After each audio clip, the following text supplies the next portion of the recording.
تو آج کی اس پرمسرت پر رونق تقریب سعید کے اندر بسلسلہ شادی خانہ آبادی جو یہ انعقاد پذیر ہے محفل مجھ سے قبل حضرت علامہ مولانا علی حمزہ آپ سے مخاطب تھے اور اپنے معافی ضمیر کو آپ کے سامنے بیان کر رہے تھے۔ یہ ان کی حضور سیدی نبی رحمت لجپال آقا وجہ تخلیق کائنات آمینہ کے لال مدینے کے تاجدار سے ان کی محبت اور عقیدت ہے کہ جہاں پر دنیا والے رقص کی محافل کو سجاتے ہیں وہاں پر انہوں نے سرکار کے میلاد کو سجایا اور نہایت ہی ادب کے لائق اور میرے جناب قبلہ محترم حضرت علامہ مولانا یوسف رضا کیلانی زیدہ شرف ہو، انہوں نے مجھے حکم دیا، میں حاضر ہو گیا۔ یہ ان کی بھی محبت اور عقیدت ہے کہ اپنی اس خوشیوں پر لمحات میں بھی میرے آقا کی ذات کو نہیں بھولے، اور بھولے بھی ہم کیوں کہ ہماری تمام خوشیاں، ہماری تمام عزتیں حضور پر قربان ہیں۔ دنیا کے اندر جتنی بھی عزتیں ہیں، دنیا کے اندر جتنی بھی ہمیں خوشیاں ملتی ہیں وہ حضور کے صدقے سے ہی ملتی ہیں۔ جب حضور کے صدقے سے ہر خوشی مل رہی ہے اور ہر نعمت اس ہستی کے وجہ سے مل رہی ہے جس کے لیے کائنات کو بنایا گیا ہے، تو لازم ہے کہ اپنی ہر خوشی کے اندر اور اپنی ہر محفل کے اندر ان کا ذکر عام کیا جائے۔ تو ہماری تو روحوں کی غذائی جو ہے وہ حضور کا ذکر ہے۔ جس محفل میں حضور کا ذکر نہ ہو وہ محفل، اور اس محفل میں بیٹھنے والے ایسے ہیں جیسے زندوں میں مردہ ہوں۔ قربان جائیں، آج کے اس گئے گزرے دور کے اندر جو پوری دنیا کے اندر ایک نعرہ گردش کر رہا ہے، جو ہر زبان زدے عام ہے، لبیک یا رسول اللہ۔ یہ کوئی عام نعرہ نہیں ہے، یہ کوئی سیاسی نعرہ نہیں ہے۔ شاید آپ میں سے کوئی لوگ کسی پارٹی کے ساتھ تعلق رکھتے ہوں اور وہ یہ سمجھتے ہوں کہ یہ سیاسی نعرہ ہے اور شادی پر بھی سیاست چمکائی جا رہی ہے۔ نہیں، یہ سیاسی نعرہ نہیں ہے، یہ تو میرے آقا کے غلاموں نے، صحابہ نے نعرہ لگایا ہے، جو آج ہم اس گئے گزرے دور کے اندر اس کو بھول چکے تھے، اور ایک ہستی اس دور کے اندر اللہ تعالیٰ نے ہم میں ایسی بھیجی کہ جو ظاہری طور پر تو معذور تھی مگر حقیقی طور پر اللہ تعالیٰ نے انہیں ایسا جذبہ عطا کیا تھا، ایسا عشق عطا کیا تھا جس عشق کے پل بوتے پر انہوں نے ہماری سوئی ہوئی روحوں کو بیدار کر دیا۔ اور ہر زبان پر کیا نعرہ ہے؟ لبیک یا رسول اللہ۔ یہی نعرہ ہر بندہ لگا رہا ہے، اور قبلہ امیر المجاہدین شیخ الحدیث ہزاروں علماء کے استاد العلماء علامہ حافظ خادم حسین رضوی نور اللہ مرکزہ، آپ نے اس گئے گزرے دور کے اندر اس نعرے کو اس طرح بلند کیا کہ آج دنیا کے کونے کونے میں کوئی بچہ ہے، بوڑھا ہے، جوان ہے، بلکہ میں نے ان کے جانے کے بعد یہ دیکھا کہ جو اس نعرے کو پسند نہیں کرتے تھے، جنہوں نے کبھی بھی اپنی محافل کے اندر اس نعرے کو بلند نہیں کیا، وہ بھی کہتے تھے یار بابا نے کام ہی ایسا کیا ہے، کام ہی ایسا کیا ہے جو دنیا میں انوکھا ہے، اور ایسا کام کر گئے جو قیامت تک کوئی اور نہیں کرے گا، بلکہ میں اپنی طرف سے میرا یہ وجدان کہتا ہے کہ دنیا کے اندر خدائی دعویٰ کرنے والے آئے، مصطفی دعویٰ کرنے والے آئے، بڑے بڑے لوگ آئے، ولی بننے والے آئے، آج تک کسی نے حسینی دعویٰ نہیں کیا، کیونکہ حسین بننے کے لیے سر تن سے جدا بھی کرنا ہوگا، اور اس سر سے قرآن پڑھنے کی آواز آئے گی، پھر حسین بنے گا۔ ایسے کوئی حسین نہیں بن سکتا۔ تو میرا یہ وجدان کہتا ہے کہ جس طرح دنیا کے اندر کوئی اور امام حسین نہیں آیا نہ آئے گا، اسی طرح خادم حسین بھی نہیں آئے گا۔ اسی طرح اور دیکھ لو آج ختم نبوت پر بے شمار ایسے لوگ جو ہیں وہ چندہ بھی اکٹھا کر رہے ہیں، بندے بھی اکٹھے کر رہے ہیں، چندے بھی اکٹھے کرتے ہیں، بندے بھی اکٹھے کرتے ہیں، مگر کام ایک آنے کا بھی نہیں ہے، کہیں نظر نہیں آیا۔ کئی دیوبندیوں کے ایک عالم مفتی منظور مینگل کا یہ بیان ہے کہ ہمارے سر جو ہیں وہ شرم سے جھک گئے ہیں کہ سنیوں کے اندر ایک ہی ایسا بابا تھا جو تھا تو معذور، مگر کام ایسا کر گیا ہے کہ آج اس نے پوری امت مسلمہ کے اندر جتنے فرقے ہیں ہر فرقے کے سر کو جھکا دیا اور وہ اپنے آپ کو بلند کر گیا۔ تو میں سرکار دو عالم صلی اللہ علیہ وسلم کے عشق و محبت کی بات کر رہا تھا کہ اللہ تعالیٰ نے قرآن میں فرمایا قل ان کنتم تحبون اللہ فاتبعونی یحببکم اللہ۔ اے محبوب ان سے فرما دیجئے کہ اگر مجھ اللہ سے یہ محبت کرنا چاہتے ہیں تو لازم ہے کہ پھر تم سے محبت کریں، پھر آپ سے محبت کریں۔ جب یہ آپ سے محبت کریں گے کہ چونکہ اے حبیب تو میرا حبیب ہے، اے محبوب تو میرا حبیب ہے، تو جو تجھ سے محبت کریں گے ہم اسے بھی اپنا حبیب بنا لیں گے، اسے بھی اپنا حبیب بنا لیں۔ عشق کیسے؟ عشق اپنے فیصلے کرنے میں خود مختار ہوتا ہے، اسے کسی کی محتاجی نہیں ہوتی، عشق اپنے فیصلے خود کرتا ہے۔ قربان جائیں بدر کا میدان ہے، بدر کا میدان سجنے والا ہے، ابھی میدان لگا نہیں، میرے آقا نے غلاموں کو اکٹھا کیا اور جو جان نثار میرے آقا دو جہاں صلی اللہ علیہ وسلم پر اپنی جانوں کا نذرانہ دینے والے تھے، ان میں چھوٹے بھی تھے بڑے بھی تھے، اور کل تعداد جو تھی وہ 313 تھی اور 1000 کے مقابلے میں جا رہے تھے۔ 313 کا یہ لشکر جو تھا 1000 کے مقابلے میں جا رہا تھا، ہے تو تھوڑے تھے مگر حق والے تھے، اور حق والے ہمیشہ تھوڑے ہی ہوتے ہیں۔ قربان جائیں ان میں ایک تھے سعد بن ابی وقاص اور ایک تھے عمیر بن ابی وقاص، یہ دونوں بھائی تھے۔ سعد بن ابی وقاص کو نبی کریم صلی اللہ علیہ وسلم نے اجازت دی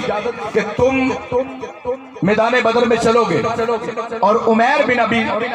وقاص کو میرے کریم آقا صلی اللہ علیہ وسلم نے ریجیکٹ کر دیا کہ تم ابھی چھوٹے ہو، تمہاری عمر تھوڑی ہے، تم قد میں بھی چھوٹے ہو، عمر میں بھی چھوٹے ہو، ویسے بھی کمزور ہو۔ اب جو عمیر بن سعد، عمیر بن ابی وقاص جو تھے یہ چھپتے پھر رہے تھے۔ بھائی نے پوچھا کہ بھائی جان تم کیوں چھپتے پھر رہے ہو؟ کہنے لگے کہ رسول اکرم نور مجسم شفیع بنی دو عالم صلی اللہ علیہ وسلم نے مجھے ریجیکٹ کر دیا ہے، غزوہ بدر میں جانے کی اجازت نہیں دی، اس لیے میں چھپ کر غزوہ بدر میں جاؤں گا۔ ہوں تو چھوٹا مگر عشق جوان ہو گیا۔ قربان جائیں سعد بن ابی وقاص کہنے لگے اے میرے بھائی پریشان نہ ہو، میں تجھے کریم آقا صلی اللہ علیہ وسلم کی بارگاہ میں لے کر چلوں گا، اور میں نبی کریم صلی اللہ علیہ وسلم کی بارگاہ میں تمہاری سفارش کروں گا۔ ہو سکتا ہے کہ کریم آقا صلی اللہ علیہ وسلم آپ کو بھی اجازت دے دیں۔ اب سعد بن ابی وقاص اپنے بھائی عمیر بن ابی وقاص کو لے کر نبی کریم صلی اللہ علیہ وسلم کی بارگاہ میں پہنچے۔ جب نبی کریم صلی اللہ علیہ وسلم کی بارگاہ میں پہنچے، حضرت سعد بن ابی وقاص نے نبی کریم صلی اللہ علیہ وسلم کی بارگاہ میں عرض کی کہ یا رسول اللہ صلی اللہ علیہ وسلم، یہ میرا بھائی عمیر بن ابی وقاص ہے جس کو آپ نے ریجیکٹ کر دیا ہے، غزوہ بدر میں جانے کی اجازت نہیں دی۔ یا رسول اللہ کرم فرما یہ میرے بھائی کو بھی میدان بدر میں لے چلے۔ میرے کریم آقا صلی اللہ علیہ وسلم نے فرمایا اے سعد ابھی یہ چھوٹا چھوٹا ہے، اس کا قد بھی چھوٹا ہے، اس کی عمر بھی تھوڑی ہے، یہ ہے بھی کمزور۔ نبی کریم صلی اللہ علیہ وسلم نے پھر ریجیکٹ کر دیا۔ ادھر عمیر بن ابی وقاص اپنے بھائی کے ساتھ کھڑے تھے، اپنی ایڑیوں کو اونچا کر دیا اور نبی کریم صلی اللہ علیہ وسلم کی بارگاہ میں عرض کرتے ہیں، یا رسول اللہ صلی اللہ علیہ وسلم، دیکھیے میرا قد پورا ہے، میرا قد پورا ہے، باقی رہی بات کمزوری کی تو یا رسول اللہ صلی اللہ علیہ وسلم آپ نے سعد کو پسند کیا، سعد کو اجازت دی ہے، میں یہ چاہتا ہوں کہ سعد کا عمیر کا دونوں کا مقابلہ ہو جائے، کشتی ہو جائے، پتہ چل جائے گا جو مضبوط ہے اس کو ساتھ لے چلیے۔ کیونکہ سعد بن ابی وقاص تو پہلے سلیکٹ ہو چکے تھے اور عمیر بن ابی وقاص جو تھے وہ ریجیکٹ ہو چکے تھے۔ اب نبی کریم صلی اللہ علیہ وسلم آپ نے کہا یہ چلو بات ٹھیک ہے، آپ کا مقابلہ کروا لیتے ہیں، کشتی کروا لیتے ہیں۔ سعد بن ابی وقاص اور عمیر بن ابی وقاص کی کشتی شروع ہوئی۔ اب عمیر بن ابی وقاص نے اپنے بھائی کے کان میں ایک بات کہی، وہ بات کیا تھی؟ وہ عشق و محبت کی بات تھی۔ کہنے لگے کہ بھائی تم تو سلیکٹ ہو چکے ہو، اگر آپ اپنی پشت لگا دیں گے نا تو میرا بھی کام بن جائے۔ کشتی شروع ہو گئی، ادھر نبی کریم صلی اللہ علیہ وسلم مسکرا رہے، میرے کریم آقا صلی اللہ علیہ وسلم مسکرا رہے ہیں کیونکہ میرے آقا سے کوئی بات چھپ نہیں سکتی۔ سید اعلیٰ حضرت نے ایسا نہیں فرمایا تھا، دور و نزدیک سے سننے والے وہ کون، دور و نزدیک سے سننے والے وہ کون، کان لا لے کرامت پہ لاکھوں سلام۔ عمیر بن ابی وقاص نے اپنے بھائی کو عرض کی، بھائی جان ہماری ابھی کشتی شروع ہوگی، تم ایسے کرنا کہ اپنی پشت کو لگا دینا، میرا بھی کام بن جائے گا۔ کشتی شروع ہوئی، بھائی نے اپنی پشت لگا دی۔ میرے کریم آقا صلی اللہ علیہ وسلم اس منظر کو دیکھ کر مسکرا رہے تھے۔ میرے آقا نے دونوں کو اپنے پاس بلایا، سینے سے لگایا، سینے سے لگا کر فرمایا دونوں تم بدر میں چلو گے۔ قربان جائیں بات کو مختصر کرتا ہوں، میدان بدر سجا، بدر کی لڑائی ہوئی، جو نبی کریم صلی اللہ علیہ وسلم کے جان نثار شہید ہوئے ان میں عمیر بن ابی وقاص کا سب سے پہلا نمبر تھا جو میدان بدر میں شہید ہوئے۔ جب میدان بدر ختم ہوا، لڑائی ختم ہو گئی، میرے کریم آقا صلی اللہ علیہ وسلم نے اپنے جان نثار حضرت عمیر بن ابی وقاص کے پاس پہنچے کہ چہرے پر خون لگا ہوا ہے۔ کریم آقا صلی اللہ علیہ وسلم اپنے ید اللہ فوق ایدیہم والے گورے گورے پیارے پیارے ہاتھوں سے اپنے غلام کے چہرے کو صاف کر رہے ہیں۔ صحابہ کا مجمع لگ گیا۔ میرے آقا نے صحابہ سے فرمایا، او میرے صحابہ دور ہٹ جاؤ، تم بعد میں دیکھنا اللہ نے فرشتوں کی ایک جماعت کو بھیجا ہے جو عمیر بن ابی وقاص کی زیارت کرنے آئی، جو عمیر بن ابی وقاص کی زیارت کے لیے آئی۔ قربان جائیں یہ عشق تھا جس کے بارے میں کسی عاشق نے کہا تھا کہ اس عشق دلے تھے انوکھی ہے، ہاں اس عشق دلے تھے انوکھی ہے، ایک یار بنا کے لٹ لیندہ، اس عشق دلے تے انوکھی ہے، ایک یار بنا کے لٹ لیندہ، لوکی دشمن بن کے لٹ دینے، ہاں لوکی دشمن بن کے لٹ دینے، ہاں لوکی دشمن بن کے لٹ دینے، ایک یار بنا کے لٹ لیندہ، ایتے وچ فیض آباد دے عاشقانو، ایتے وچ فیض آباد دے عاشقانو، گھر بار لٹا کے لٹ لیندہ، اس عشق دلے تے انوکھی ہے۔ قربان جائیں اگر عمیر بن ابی وقاص نے میرے آقا کے قدموں پر اپنی جان نثار کی تو عمیر بن ابی وقاص سے لے کر جناب غازی ممتاز قادری شہید تک اور پھر امیر المجاہدین قبلہ محترم شیخ الحدیث استاد العلماء حافظ خادم حسین رضوی نور اللہ مرکزہ آپ کی جان جانے تک دنیا کے اندر ہزاروں ایسے عاشق پیدا ہوئے جنہوں نے اپنی جانوں کا نذرانہ حضور کے قدموں پر قربان کیا، حضور کی ناموس پر پہرا دیتے ہوئے، مگر قربان جائیں اگر آج کے اس دور کے اندر دیکھا جائے تو یہ 1,70,00,000 لوگ جو آئے تھے وہ کس نے بھیجے تھے؟ یہ رب کے محبوب کا جو ہو جاتا ہے دنیا اس کی ہو جاتی ہے۔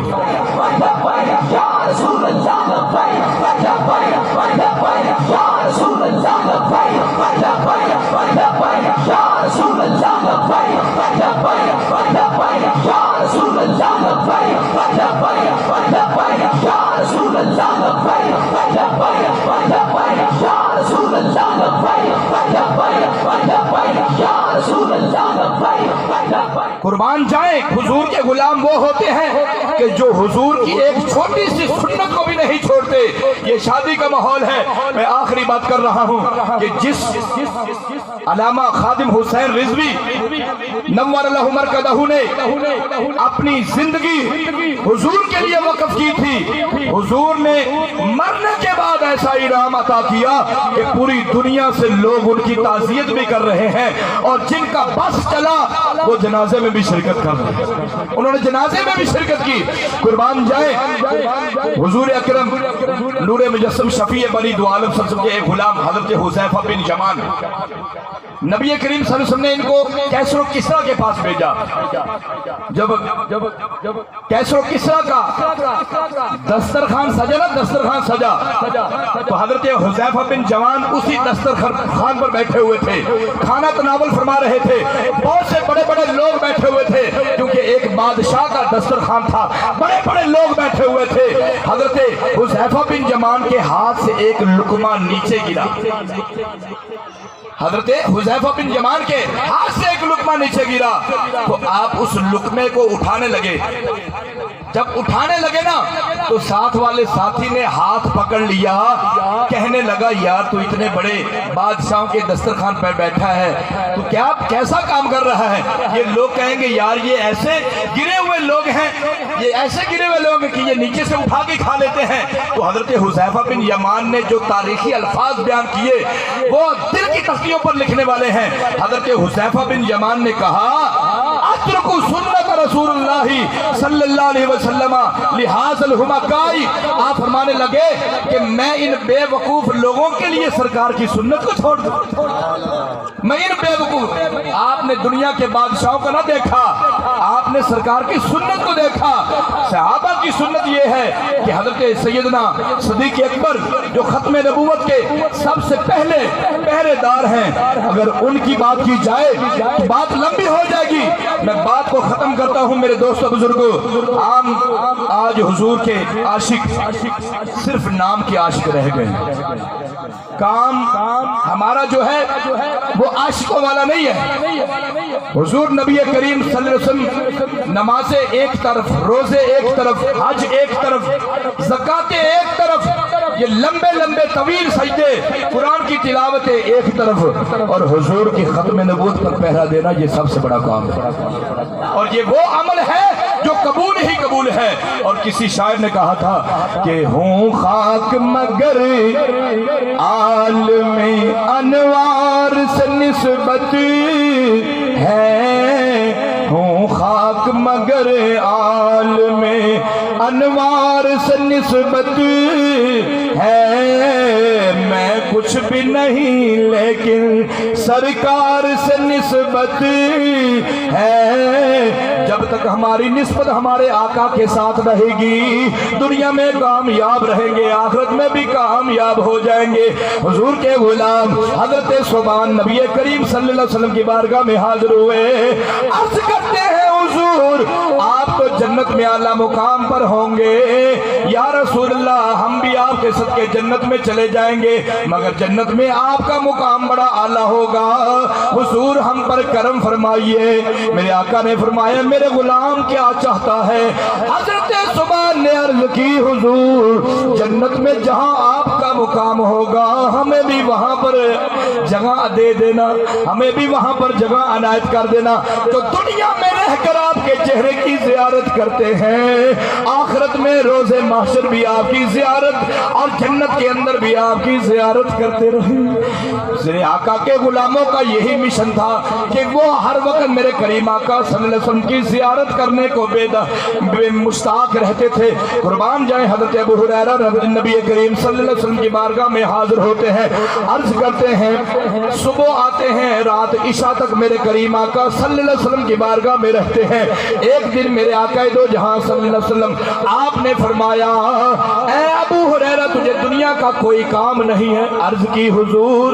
میرا تو اس وقت تک دنیا کا کوئی کام ہی نہیں ہوتا، اس وقت تک میرا دنیا کا کوئی کام نہیں ہوتا جب تک آپ کے چہرے کی زیارت نہ کر لوں۔ اور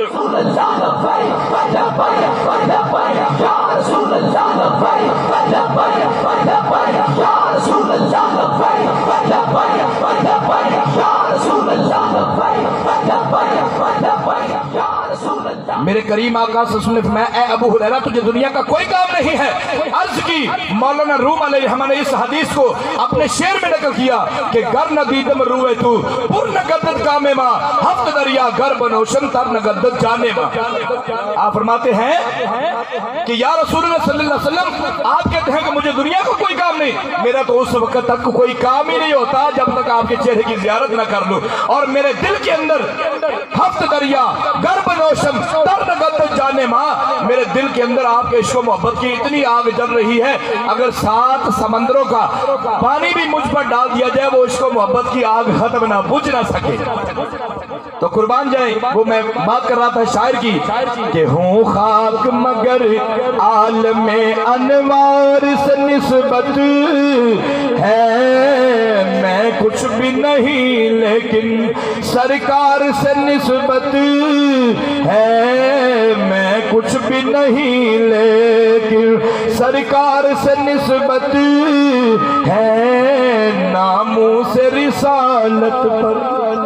ناموس رسالت پر ہم جان لٹا دیں گے، ناموس رسالت پر ہم جان لٹا دیں گے، کیونکہ ابو بکر عمر جیسے وفادار سے نسبت ہے، کیونکہ عثمان و علی جیسے وفادار سے نسبت ہے، اور دنیا کی شہنشاہی کو رکھتا ہوں میں ٹھوکر پہ۔ حضرت علامہ حافظ خادم حسین رضوی کے سامنے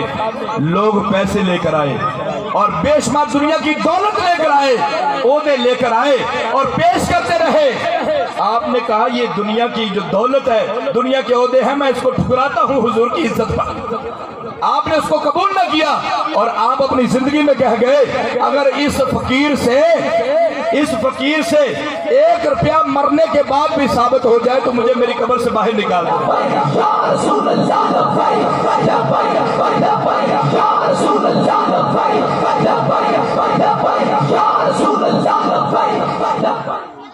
آپ نے دنیا کی شہنشاہی کو، دنیا کے عہدوں کو حضور کی ختم نبوت پر اور حضور کی ناموس پر قربان کر دیا، اور کہ شاعر نے کہا کہ دنیا کی شہنشاہی کو رکھتا ہوں میں ٹھوکر پہ، کیونکہ کونین کے اس مالک کو مختار سے نسبت ہے، کیونکہ کونین کے اس مالک کو مختار سے نسبت ہے۔ آپ کی نسبت حضور سے تھی اور اسی لیے تو کہتے تھے، اور جب یہ شعر پڑھتے تھے سید اعلیٰ حضرت کا تو آپ وجد میں آ جاتے تھے اور آپ کی کیفیت ہی بدل جاتی تھی کہ انہیں جانا انہیں مانا، انہیں جانا